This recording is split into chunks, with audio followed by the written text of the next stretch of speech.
Bagaimana jika saya memberitahu Anda bahwa kapitalisme, sistem yang membentuk dunia modern, berada di ambang kehancuran yang tak dapat diubah lagi? Bukan karena suatu peristiwa bencana besar, tetapi karena sistem ini sendiri memiliki daya rusak yang sangat hebat untuk keberlangsungan hidup manusia dan alam semesta. Dan daya rusaknya terjadi secara diam-diam dan tak terlihat dari hari ke hari. Dalam video ini kita akan mengungkap mengapa keruntuhan ini tidak hanya mungkin, tetapi juga tak terelakkan. Kita akan menyelami kekuatan psikologis, filosofis, dan ekonomi yang mendorongnya. Dan pada akhirnya Anda akan menemukan alasan paling mendalam dari semuanya. Alasan perubahan ini bukan karena motif ekonomi maupun politik, tetapi tentang sifat manusia itu sendiri, tentang bagaimana sistem kehidupan bekerja. Tetaplah di sini karena ini berkaitan dengan hari akhir peradaban modern. Itulah yang akan mengubah cara Anda melihat segalanya.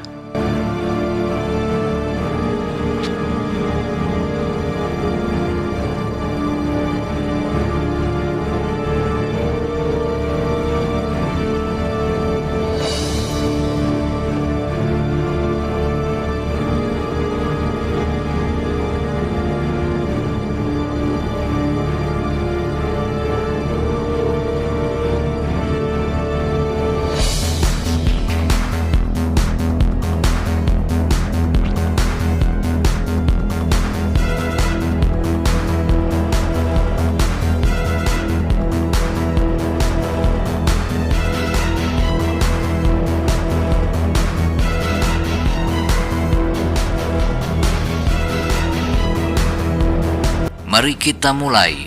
Inti kapitalisme adalah sistem yang dibangun atas dasar persaingan, inovasi, dan kepemilikan pribadi.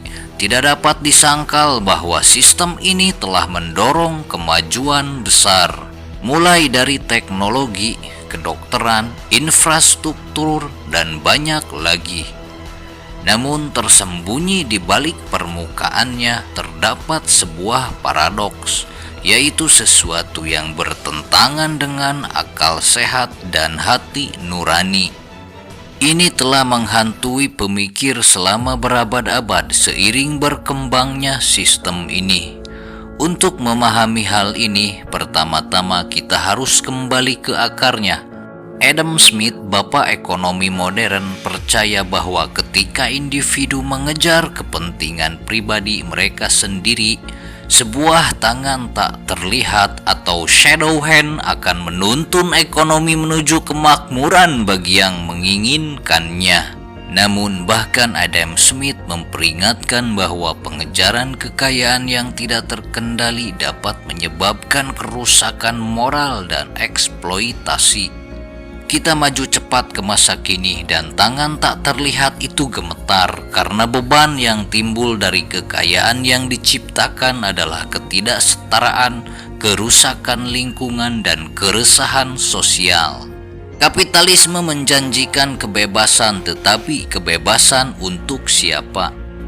Dan kebebasan yang memiliki biaya bukanlah kebebasan, tapi jual beli. Selama beberapa dekade terakhir, kita telah menyaksikan tren yang meresahkan.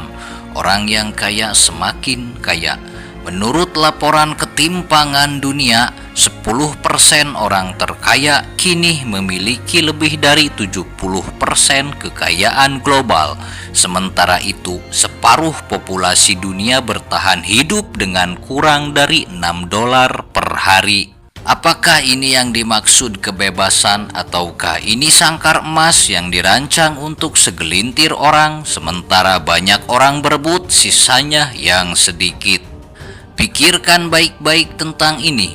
Bagaimana sebuah sistem bisa mengakui adil jika sistem itu membiarkan para miliarder hidup berdampingan dengan orang-orang yang kelaparan? Berapa lama ketidakseimbangan seperti itu bisa bertahan sebelum masyarakat terpecah belah? Sejarah telah menunjukkan kepada kita berkali-kali bahwa tidak ada sistem yang kebal terhadap keruntuhan. Feodalisme menguasai Eropa selama berabad-abad sebelum akhirnya berubah menjadi revolusi.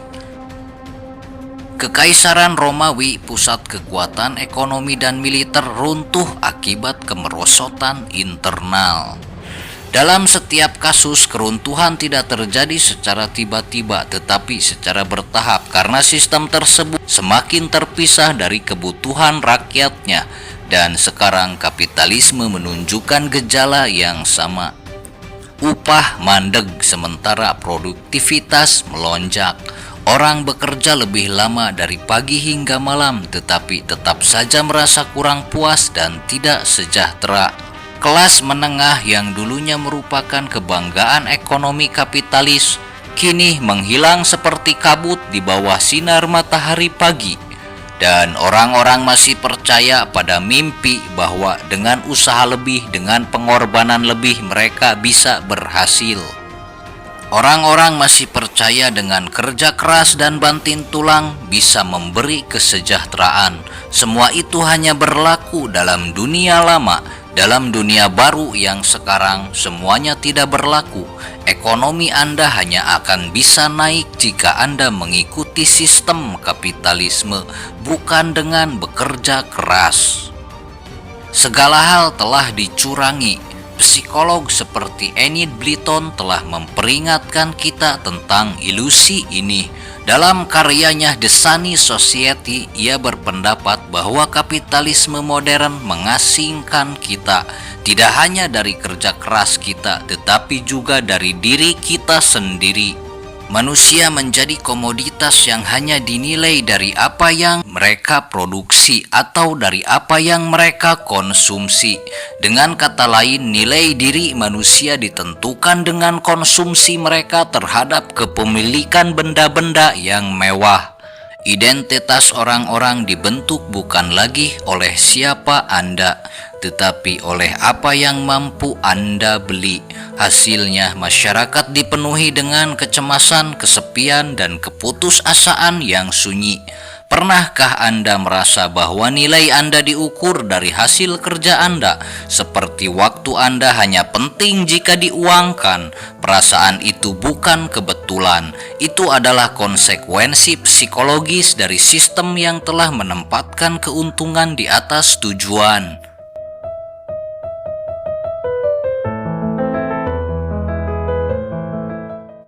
Dan ini bukan hanya teoritis, tanda-tanda keruntuhan di dunia nyata ada di mana-mana. Pasar perumahan adalah bom waktu yang terus berdetak. Hutang mahasiswa telah membelenggu seluruh generasi, ketidakamanan pekerjaan telah menjadi norma. Krisis iklim dan bencana alam sebagian besar didorong oleh pertumbuhan industri yang tidak diatur, mengancam kelangsungan hidup seperti yang kita ketahui. Dan mungkin yang paling jelas, kepercayaan orang-orang pada lembaga mulai dari pemerintah hingga perusahaan berada pada titik terendah sepanjang masa. Namun meskipun mereka tidak percaya kepada pemerintah, mereka tidak mampu berbuat apa-apa. Itulah ironinya, mereka semua terjebak dalam sangkar penjara yang membelenggu jiwa mereka sendiri.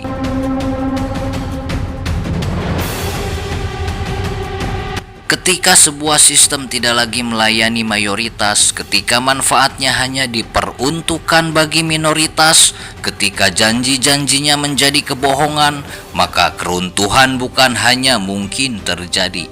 Itu tidak dapat dihindari, namun kita tetap melanjutkannya. Kita menggeser, menggulir, mengonsumsi, dan memproduksi, terjebak dalam lingkaran tanpa akhir, berharap jalan keluar yang tidak pernah datang. Bagaimana jika jalan keluar itu tidak ada di luar sana, tetapi di dalam diri Anda, menunggu untuk dibangunkan? Bagaimana jika Al-Masih dan Al-Mahdi atau Sang Penyelamat tidak akan pernah datang sebelum orang-orang siap?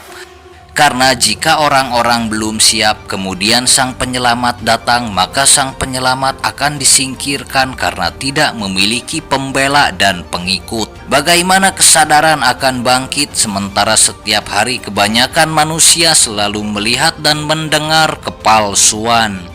Namun ada harapan dan jalan lain. Bagaimana jika keruntuhan kapitalisme bukanlah akhir, tetapi awal, bukan kejatuhan, tetapi panggilan untuk berkembang? Mengapa begitu sulit untuk melepaskan sistem yang jelas-jelas tidak bekerja untuk sebagian besar dari kita? Karena sistem itu telah menjadi lebih dari sekedar model ekonomi. Sistem ini sudah bekerja seperti sistem Tuhan, sehingga manusia tidak menyadarinya, bahkan sulit melepaskan diri darinya. Namun ini adalah sistem Tuhan yang palsu. Sistem Tuhan yang sejati adalah sistem alam semesta ini. Sistem Tuhan palsu ini telah menjadi struktur psikologis, identitas budaya, bahkan sistem kepercayaan. Namun sistem kepercayaan dapat ditulis ulang. Bayangkan sebuah dunia yang tidak didorong oleh kelangkaan tetapi oleh kerjasama, tidak dibangun di atas persaingan tetapi di atas tujuan bersama. Dunia yang nilainya tidak lagi diukur dari harga saham, tidak lagi diukur dengan PDB, tetapi dari kesejahteraan manusia itu sendiri. Ini adalah langkah alami berikutnya dalam evolusi manusia. Namun untuk mencapainya, pertama-tama kita harus menghadapi kebenaran yang selama ini kita abaikan. Kita harus bercermin dan bertanya, dunia seperti apa yang sebenarnya yang sedang kita bangun? Dan yang lebih penting, dunia seperti apa yang ingin kita tinggalkan? Keruntuhan bukanlah pertanyaan tentang apakah, tetapi kapan. Pertanyaan sebenarnya adalah apakah kita akan siap, karena di bagian selanjutnya dari perjalanan ini kita akan menyelami lebih dalam mekanisme psikologis cengkraman kapitalisme. Bagaimana kapitalisme membentuk keinginan kita, mendistorsi nilai-nilai kita dan membuat kita kecanduan pada sistem yang perlahan-lahan memangsa kita. Anda tidak akan mau melewatkannya karena kebenaran yang menanti di sana dapat mengguncang fondasi cara Anda memandang diri sendiri dan dunia di sekitar Anda. Untuk memahami mengapa kapitalisme mencengkram kita begitu erat, bahkan saat ia merugikan banyak orang, kita harus melakukan perjalanan ke dalam arsitektur pikiran manusia. Karena yang mendesain kapitalisme adalah arsitektur gelap, the shadow hand, sang bayangan Tuhan, si pembangkang. Dengan kecerdasan yang tinggi, tidak saja memahami jalan pikir manusia, ia memahami segala bentuk spirit dan ritual. Ia juga memahami segala bentuk pondasi peradaban. Karena yang kita hadapi bukan sekedar model ekonomi, tetapi ekosistem psikologis. Dirancang dengan cermat agar selaras dengan ketakutan dan keinginan terdalam kita. Pertimbangkan ini, mengapa kita mengonsumsi, mengapa kita mengejar simbol, mengapa kita mengejar status, merek, dan peningkatan yang konstan secara materialisme.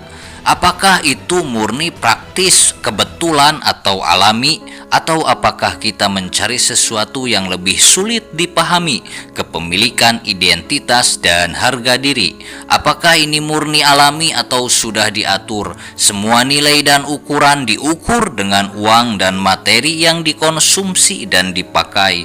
Kapitalisme tidak menciptakan hasrat tetapi menguasai seni memanipulasinya.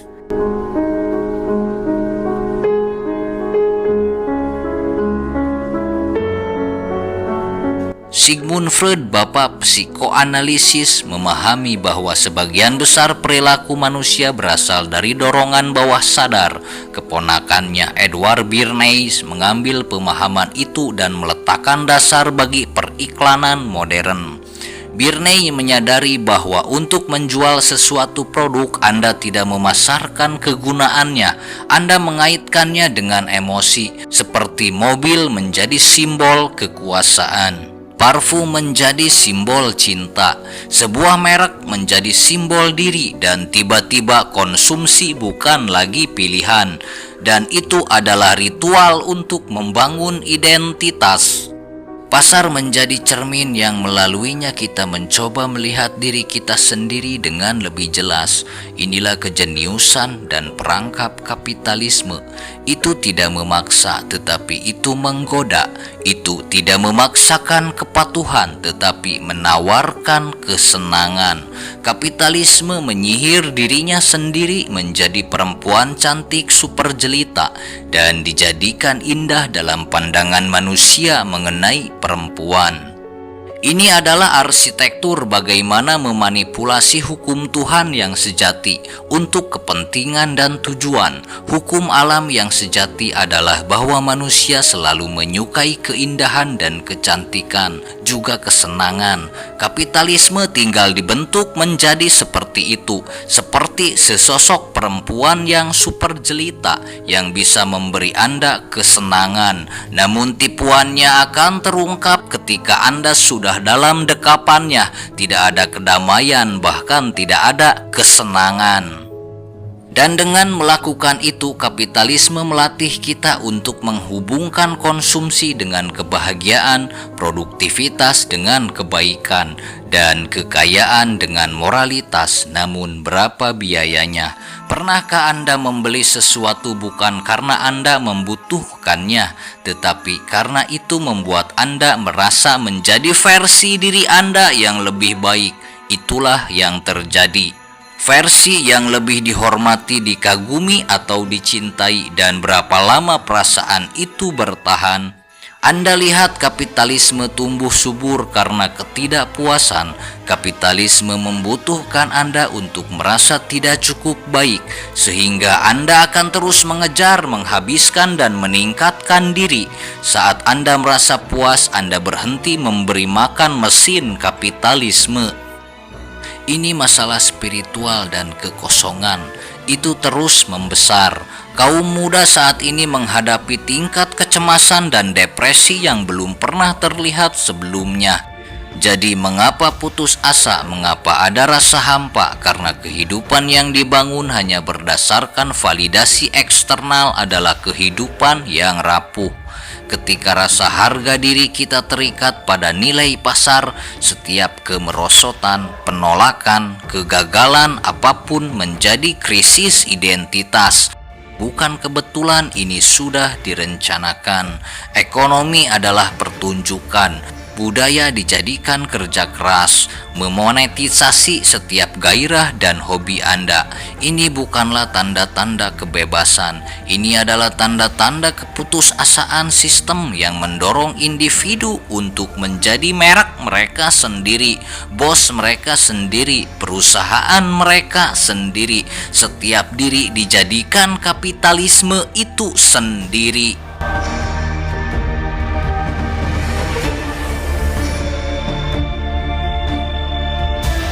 Perhatikan dua dasar ini, dasar dari semua aktivitas manusia, yaitu tolong-menolong dan melayani.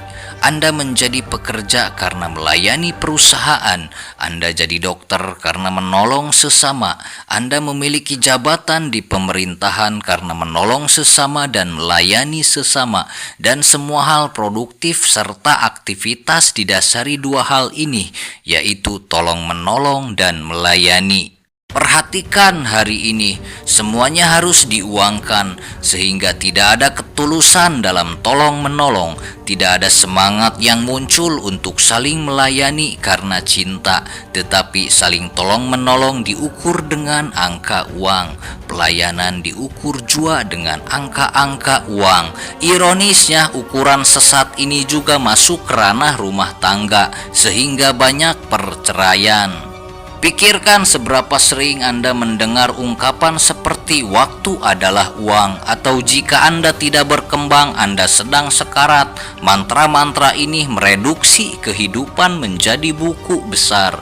Mereka mengubah keberadaan menjadi model bisnis. Tetapi hidup bukanlah lembar kerja, hidup bukanlah perbudakan. Ini bukan laporan triwulanan dan nilai manusia tidak dapat diukur dari margin keuntungan. Filsuf Byung-Chul Han dalam bukunya The Burnout Society menggambarkan kehidupan modern bukan sebagai kehidupan yang penuh penindasan eksternal, melainkan tekanan internal. Kita tidak lagi dipaksa untuk berproduksi, kita memaksakan diri. Kita mengeksploitasi diri kita sendiri atas nama kebebasan. Dan ketika kita runtuh, kita menyalahkan diri kita sendiri, bukan sistemnya, bukan budayanya, hanya kita sendiri.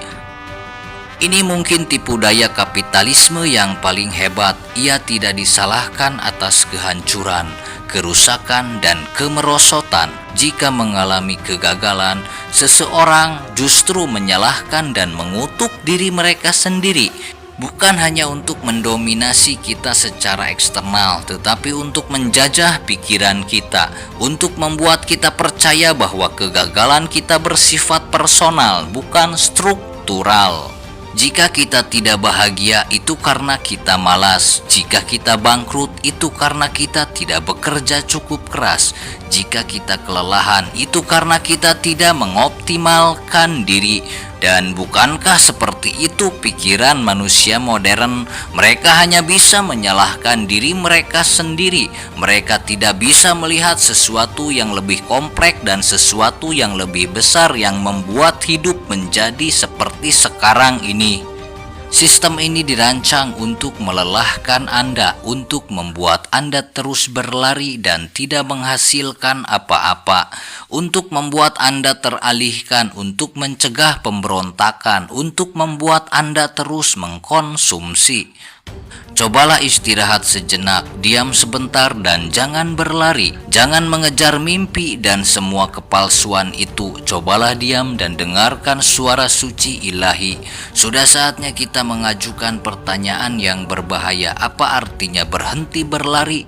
Bukan menyerah tetapi bangun. Karena dengan begitu kita melihat permainan ini sebagaimana adanya, kita dapat mulai merebut kembali keberadaan kita yang berharga bagi semesta. Berhenti menjadi peserta pasif dalam sistem yang memanfaatkan kesunyian kita, mulai membayangkan sesuatu di luar binar kapitalisme dan keruntuhan. Namun sebelum kita melakukannya, kita perlu menghadapi suatu ilusi terakhir. Gagasan bahwa mereka yang berhasil melakukannya semata-mata karena bakat, kecerdasan, atau kerja keras memang menggoda. Gagasan ini memberi kita harapan. Gagasan ini memberitahu kita bahwa kesuksesan mungkin bisa saja bagi siapa saja. Namun gagasan ini juga menyembunyikan kenyataan yang kejam bahwa sistem ini diatur demi mereka yang sudah memiliki kekuasaan. Bahwa kesempatan tidaklah sama. Bahwa hambatan struktural ada dan terus bertambah. Ekonom Thomas Piketty dalam penelitiannya yang inovatif menunjukkan bagaimana konsentrasi kekayaan meningkat seiring waktu, kecuali jika dilawan secara aktif. Jika tidak terkendali, modal tumbuh lebih cepat daripada upah. Orang kaya tidak hanya bekerja lebih keras, kekayaan mereka dapat berlipat ganda melalui kepemilikan, bukan upaya, melalui akses, bukan prestasi. Jadi, ketika kita merayakan miliarder sebagai orang jenius atau memandang kemiskinan sebagai kegagalan karakter, kita memperkuat kebohongan yang berkuasa dan menyalahkan yang tidak berdaya. Namun jutaan orang percaya pada kebohongan ini karena mempertanyakan berarti mengambil resiko kehilangan mimpi. Namun inilah kebenarannya, mimpi yang dibangun di atas penyangkalan bukanlah pembebasan. Itu ilusi, dan sekarang ilusi itu menghancurkan setiap krisis ekonomi, setiap aksi protes massa, setiap gelombang ketidakpuasan para pekerja, setiap generasi yang mengatakan ini tidak berhasil. Di bagian selanjutnya dari perjalanan kita akan mengeksplorasi harapan. Kita akan melihat histori keruntuhan dan kelahiran kembali yang mengikutinya. Kita akan meneliti model-model alternatif eksperimen yang berani dan ide-ide revolusioner yang dapat membentuk masa depan yang berbeda, masa depan yang menghormati martabat manusia, bukan hanya nilai pasar, tetapi yang terpenting akan mengeksplorasi kebenaran yang lebih dalam. Alasan utama mengapa kapitalisme harus runtuh, sebuah kebenaran yang sangat mendalam, sangat mendasar, yang begitu terungkap, dapat mengubah pemahaman Anda tentang ekonomi, tapi juga kehidupan itu sendiri. Sepanjang sejarah, setiap keruntuhan besar telah membawa benih-benih sesuatu yang baru. Ketika feodalisme runtuh, feodalisme memunculkan pencerahan dan cita-cita demokrasi baru. Ketika kekaisaran kuno runtuh, mereka tidak hanya meninggalkan keruntuhan, tetapi juga cetak biru untuk peradaban masa depan. Kejatuhan kapitalisme, jika terjadi seperti yang kita duga, tidak akan menjadi akhir dari kemajuan manusia, tetapi mungkin awal dari sesuatu yang lebih berkembang, lebih adil, lebih selaras dengan sifat sejati kita. Pertumbuhan industri yang tidak diatur telah mendorong iklim ke titik kritis. Para ilmuwan memperingatkan bahwa kita mungkin melewati ambang batas yang membuat pemulihan menjadi mustahil. Kapitalisme yang didorong oleh pertumbuhan tanpa akhir tidak dapat hidup berdampingan dengan sumber daya alam. Ekspansi tanpa batas bertemu dengan batas ekologi dan hasilnya adalah keruntuhan. Apa yang terjadi ketika sistem yang menggerakkan ekonomi kita juga menghancurkan rumah kita? Semakin banyak orang yang menanyakan pertanyaan ini. Kearifan adat sedang ditinjau kembali bukan sebagai cerita rakyat, tetapi sebagai panduan untuk memulihkan keseimbangan antara kehidupan manusia dan semesta. Ini bukan ide pinggiran, ini adalah strategi bertahan hidup, namun narasi yang dominan tetap macet. Untuk mengubah sesuatu, bangunlah model baru yang membuat model yang ada menjadi usang.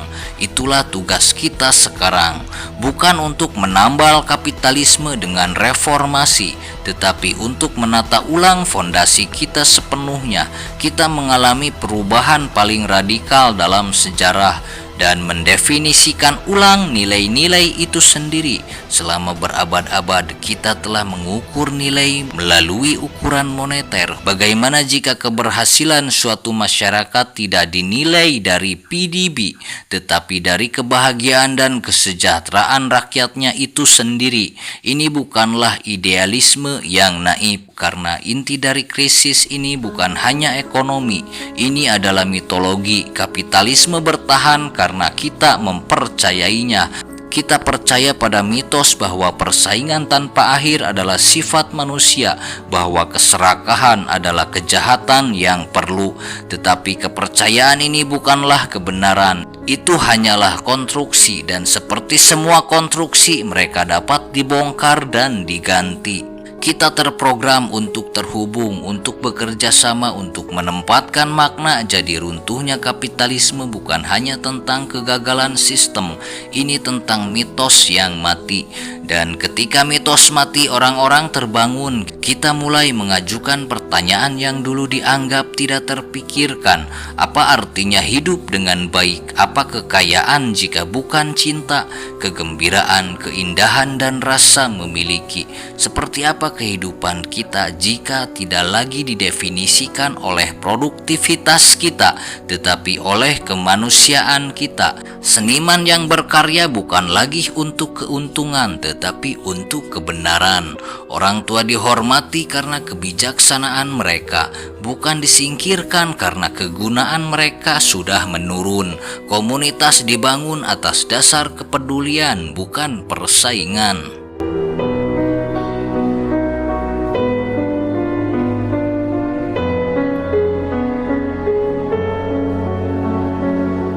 Dunia lama sedang sekarat dan dunia baru berjuang untuk dilahirkan. Kita melihat keputusasaan tatanan yang runtuh dan rasa sakit kelahiran sesuatu yang baru. Disitulah kita berada di tepi jurang ketegangan. Kita melihat keputusasaan tatanan yang runtuh dan rasa sakit kelahiran sesuatu yang baru. Akan tiba saatnya ketika kita harus memilih tidak hanya secara individu tetapi juga kolektif. Akankah kita terus berinvestasi dalam sistem yang mengeksploitasi kita? Akankah kita terus mempercayai cerita-cerita yang merendahkan diri kita? Atau akankah kita memiliki keberanian untuk membayangkannya lagi? Karena keruntuhan bukan sekedar kehancuran, itu adalah transformasi. Ini adalah momen ketika kepompong pecah dan kupu-kupu muncul. Namun akan ada rasa sakit seperti rasa sakit ketika seorang ibu melahirkan kehidupan baru. Dan seorang ibu harus menjalani rasa sakit itu. Itu yang dihadapi semesta. Setiap diri akan menjalani depresi rasa sakit. Ini tidak menakutkan, tidak juga menyengsarakan. Ini sesuatu yang alami dalam hukum semesta untuk sebuah perubahan. Seperti seorang ibu yang melahirkan, namun seorang ibu haruslah kuat menahan rasa sakit ini agar bayinya tidak mati dalam kandungan. Begitu juga Anda harus kuat menghadapi perubahan yang akan terjadi. Jika tidak, Anda akan mati. Kekuatannya bukan kekuatan ekonomi, karena kekuatan itu akan runtuh, tetapi kekuatan jiwa Anda untuk bertahan. Alasan kapitalisme harus runtuh bukanlah karena politik atau ekonomi, bukan karena iklim atau ketidaksetaraan. Itu adalah gejala. Alasan sebenarnya adalah ini, karena jiwa manusia berevolusi dan sistem tidak dapat lagi menahannya. Kesadaran manusia berkembang, empati kita semakin dalam, pertanyaan-pertanyaan kita semakin kritis dan keras. Jiwa manusia tumbuh melampaui cangkang kapitalisme, dan tidak peduli seberapa erat cangkang itu ditahan, retakan itu terbentuk. Cahaya menerobos ke dalam. Di bagian akhir perjalanan ini kita akan menghadapi pertanyaan yang tak terelakkan. Apa yang harus kita lakukan sekarang? Bagaimana kita hidup, mencintai dan bertindak dalam bayang-bayang kehancuran dan di awal sesuatu yang lebih besar? Beberapa menit berikutnya mungkin menjadi yang terpenting dari semuanya. Jadi apa sekarang kita telah melihat retakannya? Namun semua itu tidak berarti apa-apa jika tidak menyentuh cara hidup kita, karena perubahan tidak dimulai di parlemen atau di ruang rapat. Perubahan dimulai di hati, di rumah, dan tindakan perlawanan yang tenang, dalam tindakan keberanian yang lantang, dalam suatu keputusan radikal untuk hidup berbeda. Anda mungkin bertanya pada diri sendiri, apa yang mungkin dapat saya, satu orang, lakukan dalam menghadapi sesuatu yang begitu besar? Itu pertanyaan yang salah. Pertanyaan sebenarnya adalah, apa kita siap untuk berhenti berpura-pura tidak tahu? Kita tahu bahwa konsumsi berlebihan merusak alam semesta, tetapi kita mengisi keranjang belanja dengan berlebihan. Kita tahu bahwa hutang memperbudak kita, tetapi kita mengambil batas kredit seperti juru selamat untuk keberlangsungan hidup. Kita tahu bahwa pekerjaan berat selama 40 jam membuat kita kelelahan dan mati rasa. Namun kita merayakan kesibukan sebagai lambang kehormatan. Meskipun mereka tahu bekerja dari pagi sampai malam tetap tidak akan berhasil membuat hidup menjadi sejahtera. Inilah anugerah keruntuhan. Ia melucuti ilusi, ia memaksa kita untuk menghadapi apa yang telah kita hindari. Kita harus merasa hadir saat ini dan rasakan perlahan apapun yang Anda lakukan. Mulai hadir saat ini. Rasakan ketika Anda makan, fokus dan rasakan apa yang Anda makan dan apa yang Anda minum. Fokus dan rasakan ketika Anda sedang menonton video ini atau ketika Anda sedang beribadah. Dengan begitu Anda akan menciptakan kehidupan bersyukur dan memiliki energi positif yang membukakan gerbang langit untuk sebuah perubahan besar. Janganlah hidup di masa lalu, itu sudah berlalu. Jangan juga hidup di masa depan, itu belum pasti. Rasakan hari ini dan hadir di saat ini. Dengan kata lain, Anda memilih kehadiran Anda saat ini daripada ritual produktivitas untuk menyembah angka. Dan mulailah belajar untuk hidup dengan lebih berhemat atau cukup, tidak berlebihan, dan menemukan bahwa dalam kesederhanaan ada kelimpahan, mendukung ekonomi lokal, berbagi keterampilan, mengatakan tidak kepada sistem yang merendahkan manusia, bahkan ketika itu tidak nyaman. Mungkin berarti mendidik anak-anak Anda dengan cara yang berbeda, mengajari mereka bahwa nilai tidak ditentukan dalam ukuran materi, tetapi dalam kebaikan, kreativitas, dan keberanian. Ini berarti menghadapi kapitalisme di internal Anda sendiri. Karena revolusi dimulai dari dalam, seperti firman Ilahi, "Aku tidak akan merubah keadaan suatu kaum sebelum kaum itu mengubah dirinya sendiri." Jadi fokus mengubah diri kita dari dalam, yang mencerminkan kebiasaan dan aktivitas kita sendiri. Itulah irama kembali ke keseimbangan, kembali kepada kerjasama, kembali ke makna-makna, bukan ke belakang, tetapi ke depan dengan kebijaksanaan kuno dalam nadi kita dan alat-alat baru di tangan kita. Kembali pada Ilahi, inilah yang terpenting. Karena dunia modern yang dibentuk kapitalisme adalah menjauhkan Anda dari nilai luhur ketuhanan, sehingga manusia tidak memiliki rasa ketuhanan, tetapi rasa yang lain yang lebih mengerikan dan jahat. Akankah kita membangun sistem di mana tidak ada seorang pun yang dapat dibuang, di mana kekayaan tidak lagi ditimbun tetapi dibagikan, di mana kesuksesan diukur bukan dari seberapa banyak yang kita ambil, tetapi seberapa dalam kita terhubung? Akankah kita mengingat bahwa kita bukanlah mesin, tetapi jiwa yang hidup dalam tubuh ajaib, yang rapuh, yang menghirup udara yang sama, yang berjalan di tanah yang sama? Kisah kapitalisme tentang penaklukan persaingan dan dominasi hampir mencapai babak terakhirnya, dan cerita selanjutnya itu tergantung pada kita. Akankah kita menulis cerita yang berakar pada timbal balik, dalam penghormatan terhadap semesta, dalam rasa hormat terhadap semua makhluk? Jadi jangan lagi kita bertanya apakah kapitalisme akan runtuh. Mari kita tanyakan apa yang akan kita bangun ketika kapitalisme runtuh. Gula menjadi gula karena memiliki rasa manis. Jika gula tidak memiliki rasa manis, gula tidak menjadi dirinya sendiri. Bagaimana jika gula memiliki rasa asin? Dia sudah bukan gula tapi garam. Itu berlaku pada manusia. Seseorang disebut manusia karena memiliki rasa ketuhanan. Bagaimana jika seseorang kehilangan rasa ketuhanan? Ia bukan lagi manusia atau tidak pantas disebut manusia. Dan Tuhan semesta alam selalu bersama manusia, bahkan lebih dekat dari urat nadinya. Jadi mulai dari diri kita sendiri untuk menjadi manusia. Terima kasih sudah menonton.